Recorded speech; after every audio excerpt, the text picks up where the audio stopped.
Pada poin yang pertama, ada pengertian kesempatan kerja. Definisi kesempatan kerja.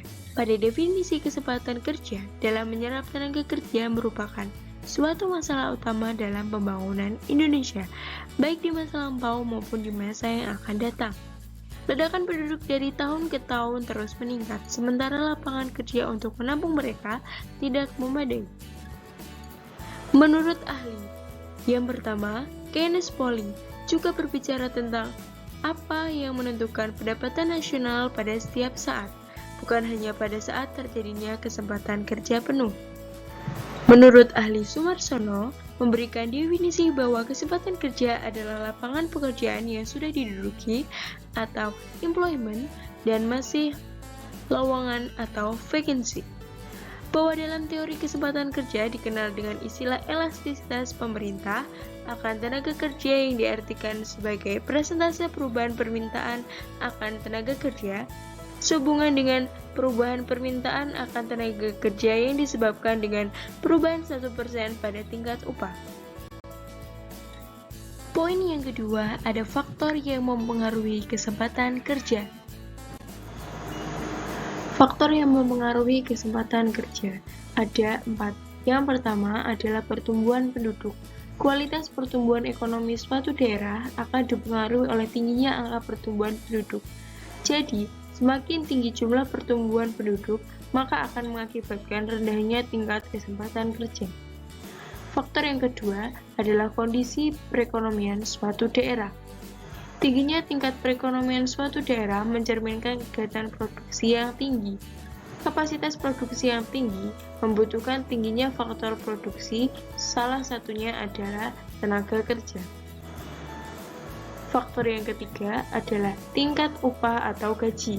Kenaikan tingkat upah atau gaji yang tidak disamakan dengan jumlah produksi akan mengakibatkan suatu perusahaan akan mengurangi jumlah karyawannya. Faktor yang selanjutnya adalah kualitas atau produktivitas sumber daya manusia. Tingginya kualitas dan produktivitas seseorang dalam suatu daerah maka akan mendorong tingginya kesempatan kerja. Dan sebaliknya, jika kualitas dan produktivitas sumber daya manusianya rendah, maka akan mengakibatkan rendahnya kesempatan kerja dan akan sulit untuk mendapatkan pekerjaan.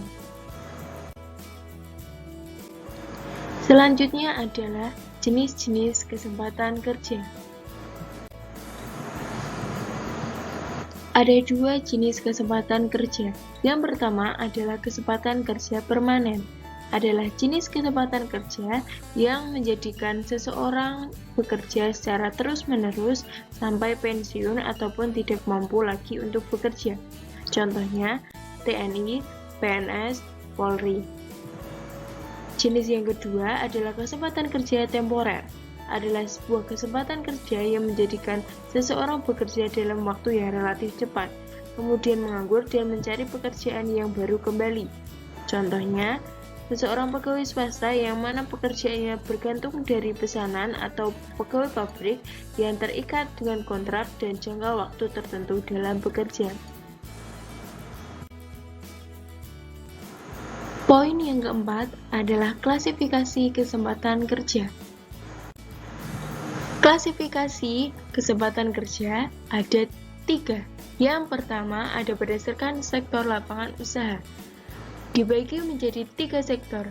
Yang pertama sektor A, meliputi pertanian, perburuan, kehutanan, dan perikanan. Sektor M, pertambangan, manufaktur, pembangunan listrik dan air, pengangkutan, perhubungan, dan gas. Sektor S meliputi perdagangan, rumah makan, hotel, keuangan, asuransi, jasa-jasa kemasyarakatan, sosial, dan pribadi.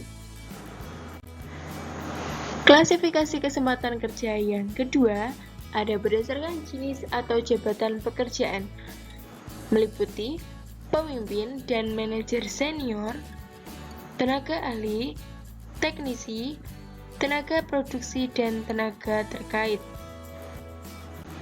Klasifikasi kesempatan kerja yang ketiga berdasarkan status pekerjaan. Yang pertama, berusaha sendiri tanpa bantuan orang lain. Yang kedua, berusaha dengan dibantu anggota rumah tangga atau buruh tidak tetap. Yang ketiga, berusaha dengan buruh tetap. Yang keempat, buruh karyawan. Yang kelima, bekerja tanpa menerima upah. Poin yang kelima adalah usaha perluasan kesempatan kerja.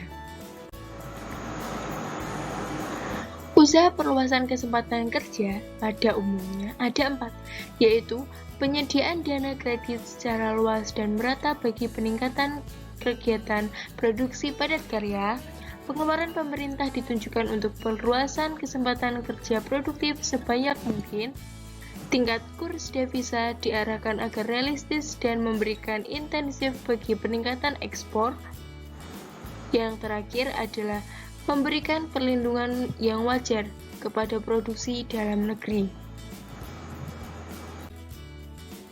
Selanjutnya, poin yang keenam, yaitu peningkatan mutu tenaga kerja. Peningkatan mutu tenaga kerja ada 3. Yang pertama ada latihan kerja, yaitu proses pengembangan keahlian dan keterampilan kerja yang langsung dikaitkan dengan pekerjaan dan persyaratan kerja. Yang kedua ada pemagangan, yaitu latihan kerja langsung di tempat kerja yang bertujuan untuk memantapkan profesionalisme yang dibentuk melalui latihan kerja. Yang ketiga ada perbaikan gizi, untuk mendukung ketahanan kerja dan kemampuan belajar dalam menerima pengetahuan baru dan meningkatkan semangat kerja. Dan poin yang terakhir adalah informasi yang perlu diperhatikan bagi pencari kerja.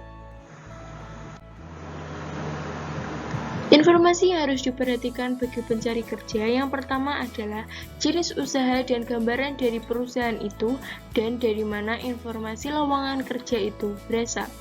Yang kedua, apakah cocok dengan pendidikan dan juga latar belakang dari pencari kerja. Yang ketiga, lingkungan kerja. Yang keempat, tingkat gaji ataupun upah kerja. Dan yang terakhir adalah masa depan perusahaan atau tempat bekerja. Sekian presentasi dari saya mengenai materi bab 11 mengenai kesempatan kerja dari mata kuliah ekonomi makro. Kurang lebihnya saya mohon maaf. Semoga presentasi dari saya dapat menambah wawasan kepada Anda mengenai kesempatan kerja. Wassalamualaikum warahmatullahi wabarakatuh.